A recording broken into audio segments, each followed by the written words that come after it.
Hello and welcome to Simon Says Let's Play Games, board game reviews and reflections, and I'm your host, Nate Simons. Welcome to episode 4 of the Gamers Ranch gameplay reviews. This episode's a little unique in that the theme with this one is these are all the games that I didn't play at Gamers Ranch. And what I mean by that is we're going to hear reviews from the guys that I was with at Gamers Ranch. Quick recap there. A group of us went to Gamers Ranch in Bland, Missouri in May of 2023.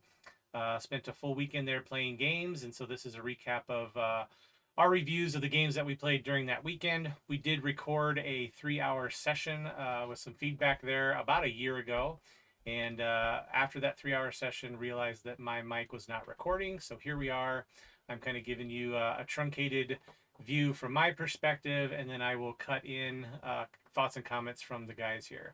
So these are games that I did not play. The guys did play, so you'll hear mainly thoughts and reviews from them. But these are games that I have played either outside of Gamers Ranch, so before Gamers Ranch, or honestly, based off of the feedback of some of the guys who played these games at Gamers Ranch, I actually sought out to play some of these games. So we will kick things off here. The first game that I'm going to actually start off with is Cat in the Box. Cat in the Box is a trick-taking game. And with that, the unique piece of this is that normal trick-taking games, you have a lead suit and then, a trump suit, things like that. In Cat in the Box, there are no suits as the cards reside in your hand. Let's see if I can get a good picture here of the actual cards. The cards are all black like this. So they're blank, they're ambiguous to color. And the idea is that as you play the card to the table, it is only at that time that you declare what suit or what color that card is. And so with that, you've got this little board that sits out here that actually shows, you put a marker to say that you've already played your red 5 or your blue 6, things like that.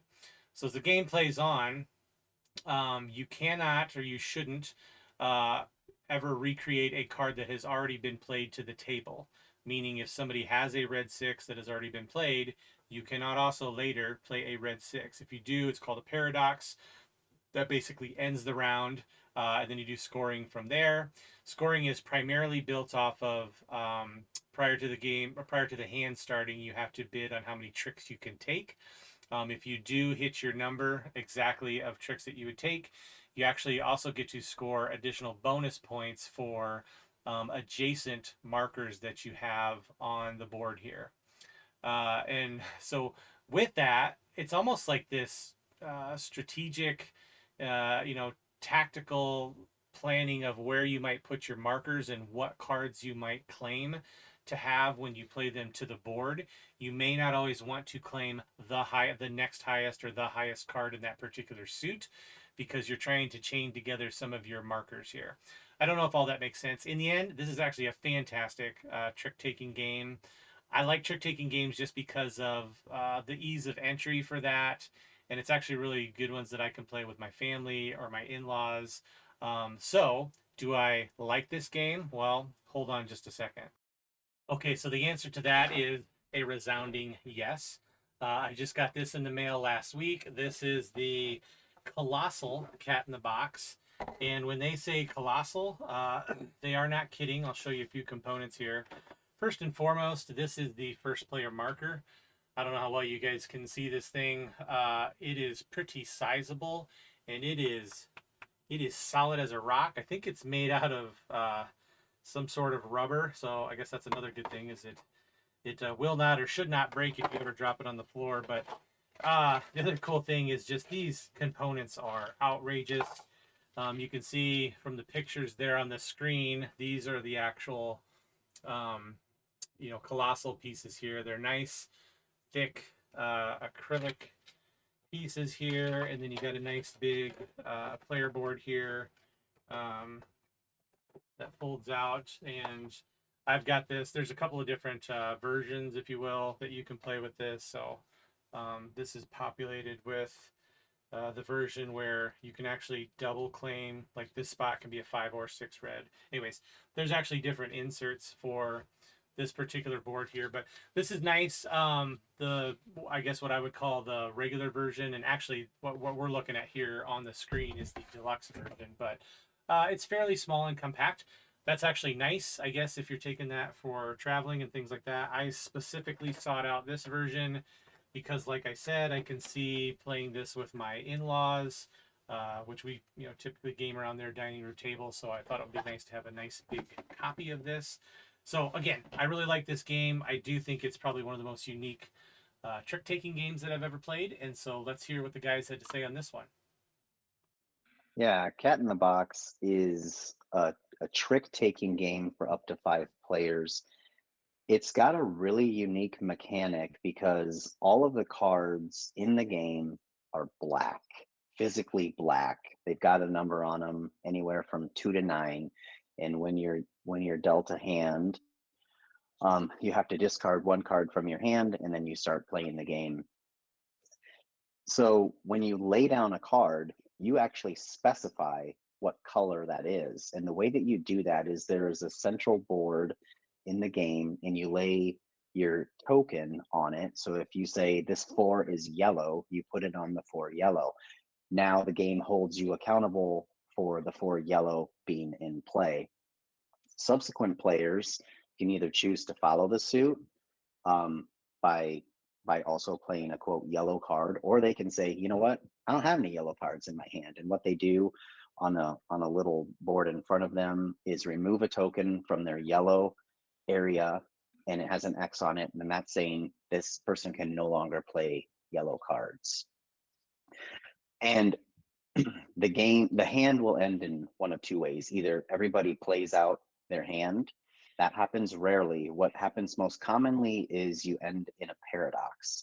So when it becomes your turn, if you have cards in your hand, but you can't play them because the colors and numbers are all accounted for on the central board, the hand is a paradox and you lose. I should say also there is only 4 colors, but there's 5 of each number. So that's why hands often end in a paradox, because there's more numbers than there are colors. The really cool thing about this game, in my opinion, is it's like a combination of trick taking and area control, because on that central board there, when you're playing your tokens, not only is it keeping track of what numbers you've played and in what colors, you score points based on your largest contiguous area. If you are the person that caused the paradox, though, you get negative points. So really, really great trick-taking game, really innovative, plays pretty fast. Everybody is the dealer one time. So if there's 5 players in the game, you play 5 hands and you're done. You can play it within 30 minutes. Highly recommended.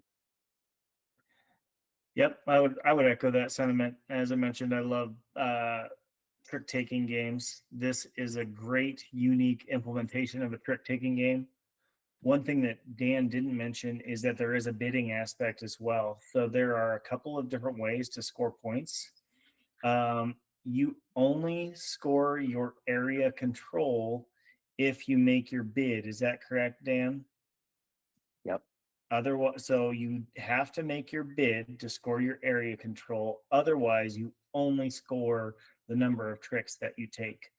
However, there isn't an ability to really overload and just, in the game that we played, red was trump.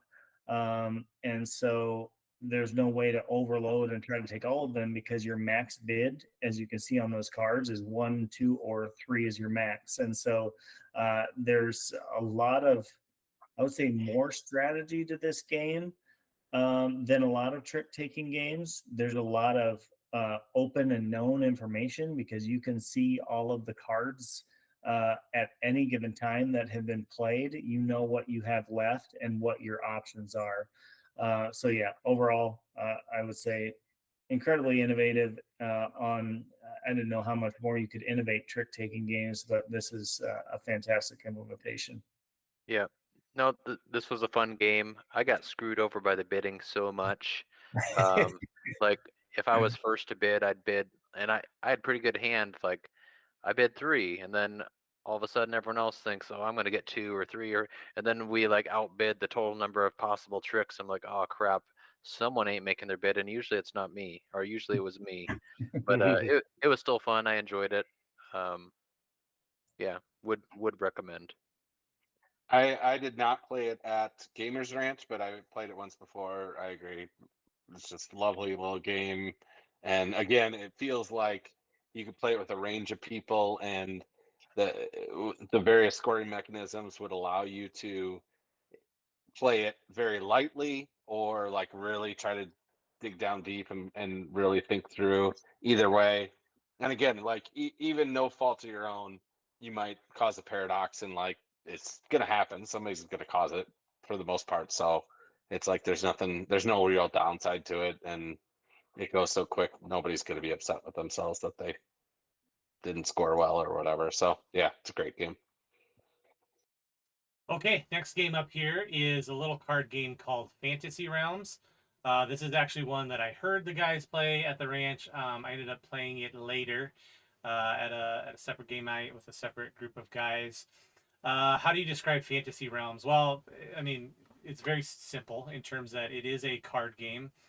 You start with a hand of cards, and then every turn you have to draw a card and discard a card. That's it. Simple rules, right? When you draw cards, you can either draw, blindly from the top of the pile, the deck of cards, or there will be a display of cards that are face up out in the center, and so you can draw from one of those cards and add that to your hand. This is the key to this is like the confusion and chaos that comes when it comes to scoring. These cards play off of each other in various ways, in terms of like one card may not score unless you have another version of a card in your hand. And otherwise, if you don't have that version of that card in your hand, it's worth negative 50 points. If you have that other card in your hand, it's worth plus 20 points. There is a ton of contingencies between the cards that you end up in the final round with in your hand. So the idea here is that as you see other players discard cards, right, and you know that they may not be pursuing that particular type of card, you can pick those up. There are some very high scoring cards if you can chain together the right combination of cards in your hands, but there's a lot of risk involved with that in terms of, are those cards even available out in the face up display, or am I going to have to go fishing through this draw deck? Am I even going to come across that card before the end of the round? The game is actually ended or is queued up to end when there are a certain amount of cards face up discarded on the table. I think it's 10. Don't quote me on that. But so that's another, I guess, strategy of the game is like the more face up cards that you have options and availability to see, which gives you, better strategy on which ones you might want to pull into your hand, the closer you are to the end of the game. I've played this a couple times with a group of other guys. It was fine. It was actually, we had spent a full night of gaming, and so this was kind of our closing game, if you will, a filler game to kind of close out the night. Each of the games probably takes about 10 minutes. And I would argue that the majority of that time is actually spent calculating your score at the end of the game.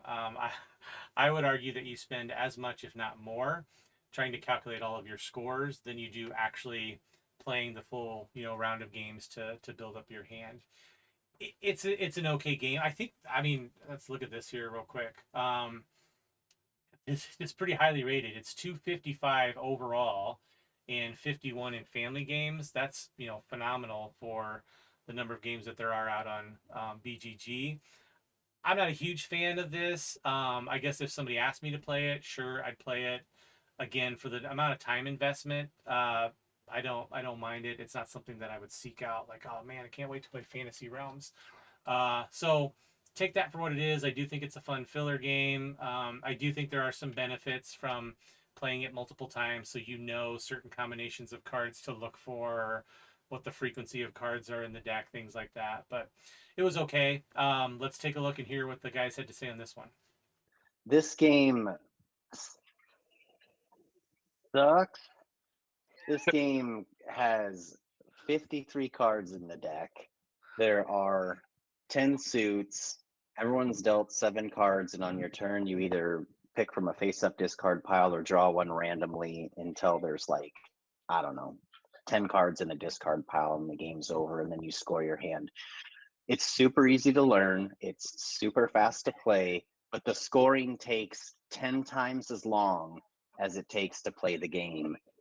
And it's not fun. Would not recommend. Don't waste your time. Uh, I would agree with that. There are some hugely, hugely beneficial combos that you may just fall bass backwards into, and so then you have this huge scoring combination that really nobody else had access to. Nobody could really prevent you from getting it. Yeah, I would lump it in that same category. If you get a chance to go fart into a shoebox instead of playing this game, I would find a shoebox. Dude, I got to be honest. When we were getting ready to record this, and granted, it's been what 3 weeks or something since we got back. I could not remember this game. Even I was even like on BGG trying to like remind myself of what this game was. I saw that I played it, but yeah, after seeing these cards, I'm reminded how much this game is terrible. Yeah, would not play. Uh, yeah, All right, the next game we have up here is called Meeples and Monsters. This is what I would call a bag building game, and with bag building, you literally have a a bag that you are putting pieces into. Specifically, you're putting little meeples into your bag. And one of the things that well, there's multiple things that I like about this game. I really love this game. I own it. I ended up backing the Kickstarter version of this that comes with a small expansion, but um, there are so many things going on in this game. Number one, you have different types of meeples. So you have warrior meeples, mage meeples, villagers, things like that. As you play, this kind of has a Lords of Waterdeep mechanic to it, in that the longer you play the game, the more buildings come out on the board, which is where I could build the building, but it comes out on the main board, so other people can use that building, but you can place your meeples there to then get the benefits of that particular building. So as the game progresses, there becomes more and more choices on how you can use the meeples in your bag. And with any bag builder, you kind of get to refine and customize and curate your own bag to focus on a specific strategy, right? Are you going to go heavy with mages? Are you going to go heavy with warriors and villagers? And to that effect, each of those meeple types can be upgraded. I think this might be a good picture here. Yeah. So as you, no, actually that's the monsters, but as you upgrade your meeples, you can see here you got mages, clerics, knights, warriors, and peasants. But these are all level 1. You can start to upgrade these to level 2 and to even level 3. And then some of these roles kind of play well with other roles. I know specifically the warrior cards, they combo well with peasants, right? So that might be a strategy to pursue, is to get a bunch of warriors and a bunch of peasants, which will make you more effective at attacking, things like that. As the game goes on, there will be boss monsters and monsters that come out. Those are kind of like your main victory point scoring mechanisms, is to defeat those monsters. But again, you want to balance that with spending resources and things like that to build up your bag. When it gets to the final round, there are some of these boss monsters that you can go out and attack for kind of more bountiful points. But all in all, there's really nothing that I don't like about this game. It might be a little fiddly, I guess, in terms of like moving your meeples around and leveling up your characters and flipping over the cards like that. But that to me, that's very minor. I really like this game, and I think this is a great like family weight game. I have not introduced this to my son. I do think that he would like this though, but I have played this with kind of family weight crowds, and everybody's liked it there as well too. So let's flip over to the guys and see what they had to say about this one. I mean, I can try to give an overview. From my perspective, it was kind of an engine builder. The theme was these meeples that are fighting against, evil creatures, whatever. So you're in this little town, it's basically a worker placement game, I would say. Although it was interesting in that you weren't in a lot of worker placement games, you're selecting a space and then you're blocking everybody else from that space. But in this, that was not the case. You were only blocking yourself because all your workers came back at the end of your own round. It was also a bag building game. Yeah, so I don't know. Dan or Dustin can fill in more on what if there's more on the intricacies of the game, but I'll just give my thoughts first. I actually really like this game. I was struggling at it. There were times where I felt like I was doing pretty well, but then there were, I definitely made some bad choices. You sort of have to like pick a strategy or pick like a direction you're gonna go and like really dive into it. And it definitely felt like the game was well designed, elegantly designed, where it kind of made you think like, oh, I'm going here now, I need to go over here now, I need to go over here, because you were trading in these different colors of meeples, and you would trade them in certain combinations and get a third color of meeple or whatever. And it was elegantly designed in that I was trying to get blue, but then I had to use my blue to get green, and then all of a sudden I didn't have blue again, and my original strategy was to try to acquire a bunch of blue. And so I was chasing my own tail for a little while. Then like as you go, you end up battling these creatures, and the creatures get bigger and more powerful as you go. And so you need to kind of continuously upgrade your guys. Well designed game. I would love to play it again, just because I felt like I had a pretty good experience, but I know I performed poorly. But it's like I feel like I learned some lessons that I could perform better a second time through. Yeah, I've played this game twice now. I'm a sucker for bag building games. Orleans, Quacks of Quedlinburg. This game like scratches an itch. Like it's just fun. Like assigning your workers, trying to upgrade them. I agree with Matt. I think you have to focus on, hey, I'm gonna get a bunch of knights. Like I think in this one, I didn't get any warriors. I didn't get any of the blue ones, or hardly any. Um, but sometimes it works, right? Like I do think with this game specifically, it kind of culminates with like maybe the last two turns of the game. Like how many of your meeples are still in your bag available to use, and that last turn especially, like can I defeat these big baddie monsters and get tons of points with the meeples that are still there. It's still fun. Like I enjoyed this game a lot. I'd I like to play appreciate that. Orleans sometime. Could you teach me that one? Orleans? That's what it's Am I, called, Garrett. am I Don't be a saying it jerk. wrong? What? It's Yeah, Orleans, isn't it? no, it's New Orleans, but the game is called Orleans. Now What? you look like an idiot. No Yeah. way. Anyway, speaking of titles, I appreciate how Matt described this game as meeples versus evil creatures, monsters. Matt, it's literally in the title. You're fighting monsters, but no, I agree with what was said. This is a really fun bag building game. In fact, when I got home, I borrowed Nate's copy because I wanted to play it with my 7-year-old, and he loved it just as much as I did. So if you like bag builders or deck builders, engine builder type games, this is a good one. Plays pretty quick, probably about under an hour or so. Rules overhead's pretty light. It does a lot of things well. Shout out to Chris Stout. He did a great rules teach on it too. I know he was like stressed about it, like because I think that might have been one of the only games he taught, and he was like, he felt like there was a high bar. Some people in the group like are good at rules explanation. We've obviously played a lot of games. He did a great job. I don't think we had any game-changing rule breaks during the game.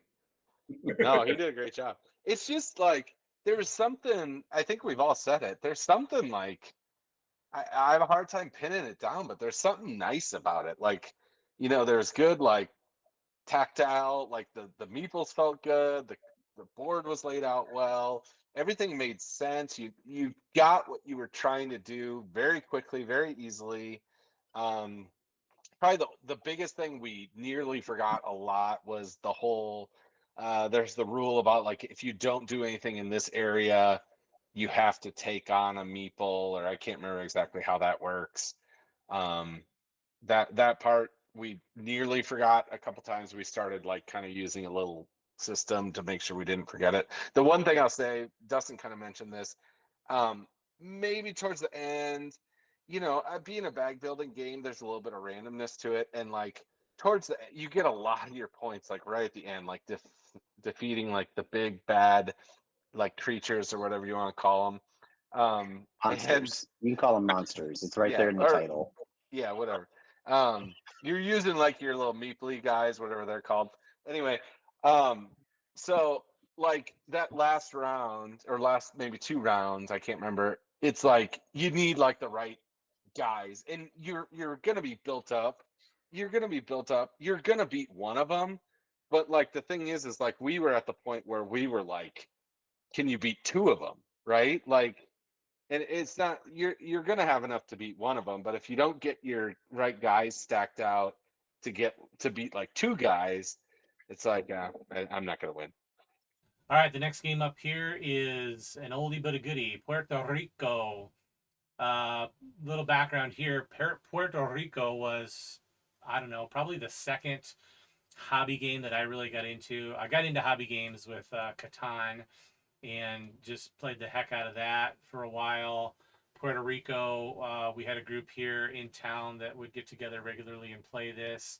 And for a while, Puerto Rico was at the top of the BGG list. This was like the number one game for a long time. I'm going to say years. I still like this game. I've actually upgraded my copy to have some of these upgraded, enhanced bits and things like that. I think there are a few, and I think you'll hear this as you hear from the guys. There are a few that look at this game and don't feel that it is very challenging. In that there's an argument that there are scripted turns, like there is an order to taking. Well, first you're going to take your builder action, then you're going to take your settler action, then you're going to take your whatever action. And to explain that, one person takes an action and then everybody gets to follow that action by doing something, by doing, I guess, the similar thing. And so they're threaded turns, and there is kind of a logical order of, well, first you do this, then you do this, then you do this. Uh, and I guess to that effect, some people feel, again, like the game is scripted, that there's not a whole lot of agency in choosing what role you should take each round. I think that's a bunch of BS.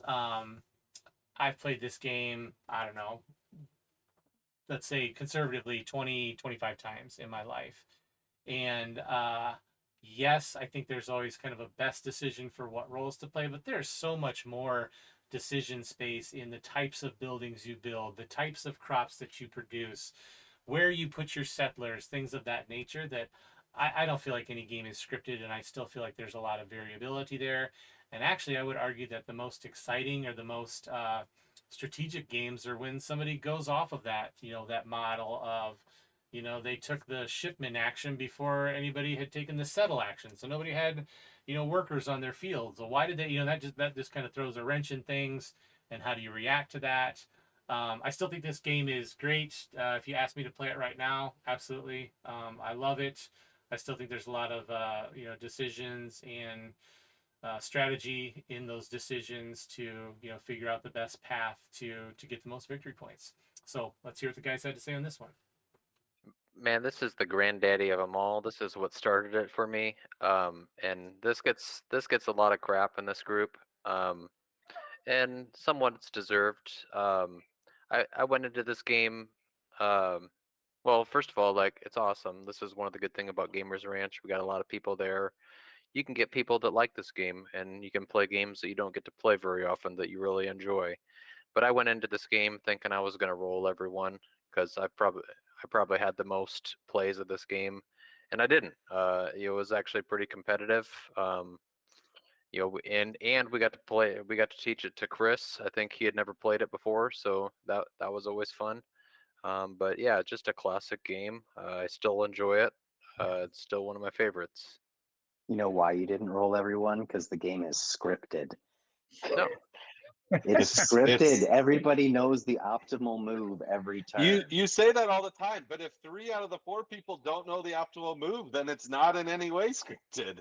Then the person to the left of whoever doesn't know what's going on is dickered and not going to win the game. 3 out of the 4 people didn't know what the optimal move was. So who's the Who- person to the left? The person who lost. It was fine. Like Dustin was kind of rolling us. I think he might have fallen in love with his engine a little bit too much and was like using it too much and not scoring enough points. I don't know. It was fun. I was having fun. I've played it 4 or 5 times, but not the hundreds of times that Dustin's played it. But I thought he had fun. My brother had fun. Chris was having fun. So you guys can go screw yourselves. You don't have to play it. Okay, the next game here is called Scout. This is by Oink Games, who does these nice little packaging wise. They're in these nice little tiny boxes. And I had played this, I think, a few times at least before we had gone to Gamers Ranch. But since then, I've played the heck out of this. This is a great game, like I said, to take anywhere with you. So I've actually taken it on vacations, trips to my in-laws, wherever. It is a quick card game. Not quite sure how to. It is a card shedding game. So the whole idea is that you're trying to get rid of the cards in your hand. The mechanism that I really like here is that from the initial deal of cards, you have one chance and one chance only to take the cards in your hand and either hold them. Let's see if I can get a good explanation here. Either hold them face up this way, so these become 7, 8, 9, or if you flip these over, it shows the inverse values here. They would become 5, 7, and 8.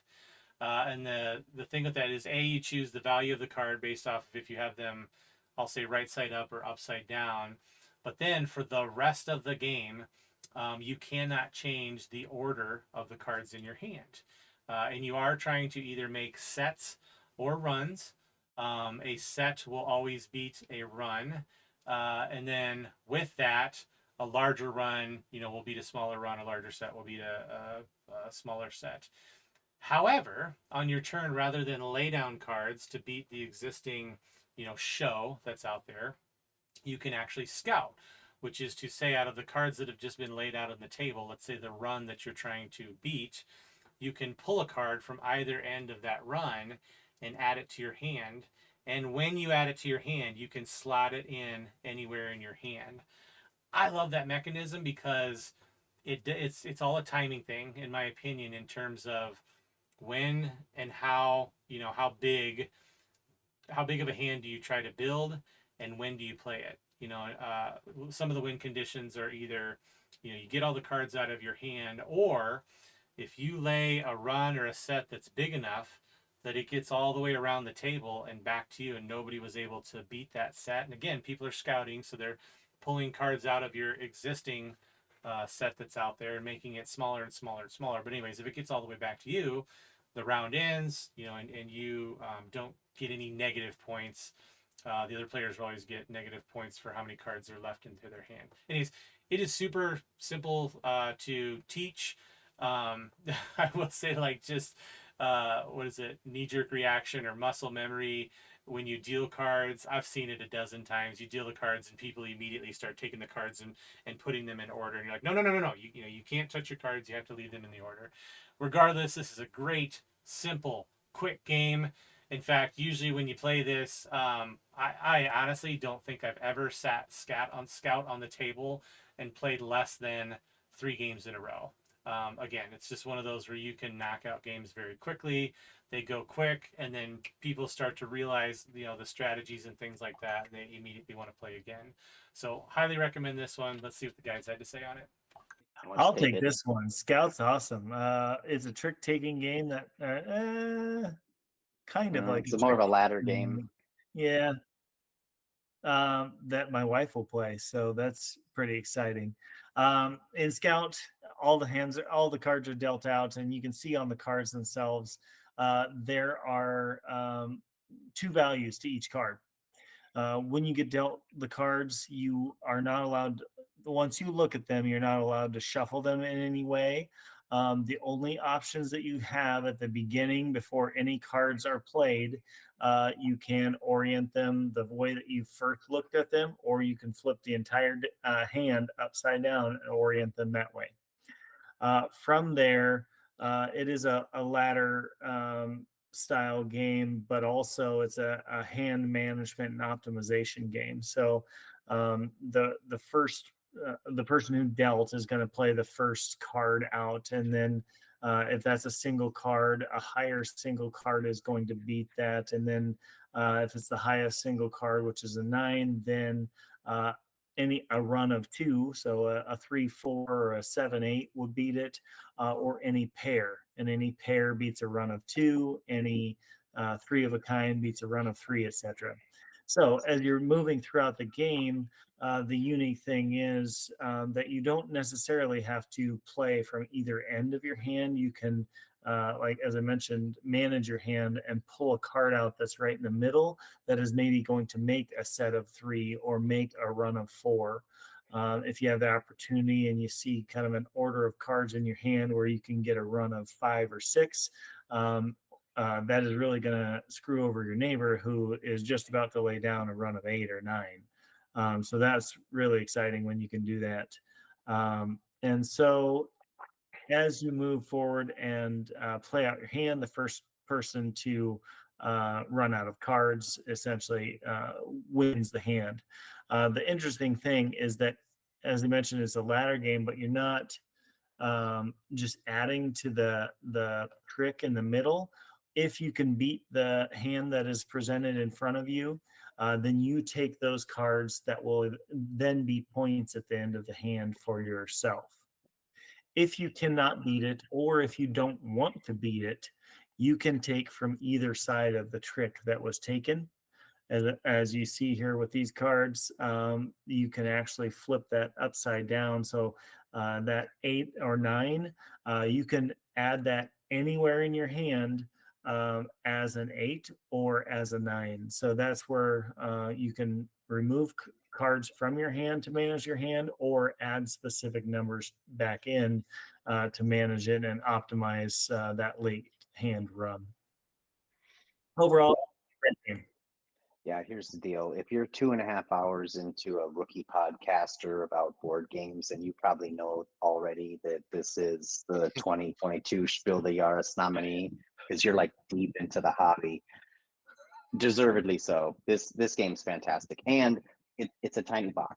Like it's like the size of a deck of card box, so like highly portable, inexpensive. This should be a staple in everyone's collection. All right, last but not least, the game we're talking about here is The Crew, and specifically The Crew Mission Deep Sea. So there's actually this is kind of the follow-up version to The Crew. It is a cooperative trick-taking game. And with that, again, everybody is dealt a hand of cards to start the round. And then each round you have a mission that you're trying to complete. And those missions can be something like, the lead player can never win a trick, or the last card to be played has to be a 1. Just things like that, right? So, again, standard trick taking. You have to play. You have to lead cards. People have to follow that suit. If they have that color in their hand, if they don't have that color in their hand, then they can trump in with another suit or whatever. But then the key to this is that there is limited communication. So you can't speak out loud during the round. So you have to infer a lot of knowledge based off of what the other people are playing, right? So once you see that, hey, I led a blue and it got to my buddy over here and he played a yellow, okay, that immediately tells me he has no more blues left in his hand. How can I use that information to help us collectively complete this mission? Deep Sea Mission, I do think this is the better version, if you will. I think what's the other one? The Crew Space Missions. I feel like the Crew Deep Sea Missions is better. I do feel like the missions are a little bit more variable, if you will. And the other thing that I like about this game is that it's cooperative, right? So you sit down. I think total there's something like 20 or 30 different missions in the box, but you sit down and you play through 10 missions, right? And if that was enough and you guys are ready to move on to the next game, great, you put it away, you can pick up on mission 11 next time. So this is, like, in my opinion, one of the quintessential, like, filler games, if you will. So if you're waiting for other folks to join game night or in between games, things like that, this is great because you can sit down and maybe play 2 or 3 missions and then pack it up, put it away for next time. So I do really like this game. I don't own the Deep Sea Mission box. I own the original, but it's been a little bit. But I would say that this still regularly hits my table, and it is a great, again, family weight game. I do feel thematically I should have maybe called this episode trick taking or card games, because I feel like this is the third one that we've talked about tonight. But anyways, this is definitely a good one. If you like trick taking games, I would encourage checking this one out as well. Let's hear what the guys had to say about this. Yeah, I've played quite a bit of Crew on Board Game Arena, um, specifically Mission Deep Sea. I think that is a significantly better implementation of the cooperative trick taking game than the original, the space themed one. Overall, love this game. It's got a lot of variability as you. There are a lot of tasks, and as you work through missions that become increasingly difficult, then those tasks you get more of them, and oftentimes they cumulatively become harder to achieve as a group. So overall, love Crew, Mission Deep Sea. I One of the beauties of this game, I think, is that it plays significantly differently with 3 versus 4 versus 5 players in terms of how you achieve those tasks. And so, yeah, this I would have highly doubted a cooperative trick taking game could be fun, but I think both of the Crew implementations are, and Mission Deep Sea is the better version. Yeah, Dan and I played this with a couple of non-gamers at our office. We have a small board game collection. They had a good time. It's fun. You should play this game. Okay, and that is a wrap. Thanks for tuning in to episode 4 of the Gamers Ranch Reviews. I do have one more episode kind of in the pipe where I'll go through all the other games, kind of quick hits that the guys played at the Gamers Ranch that I really have no feedback or insight on because I have not played those games, but you can at least hear collective thoughts from the rest of the group. But thanks again for watching. I would encourage you to subscribe and comment below if you've got any questions or feedback on the videos. But appreciate the time, and we will see you again. Stay tuned for more videos. Thank you.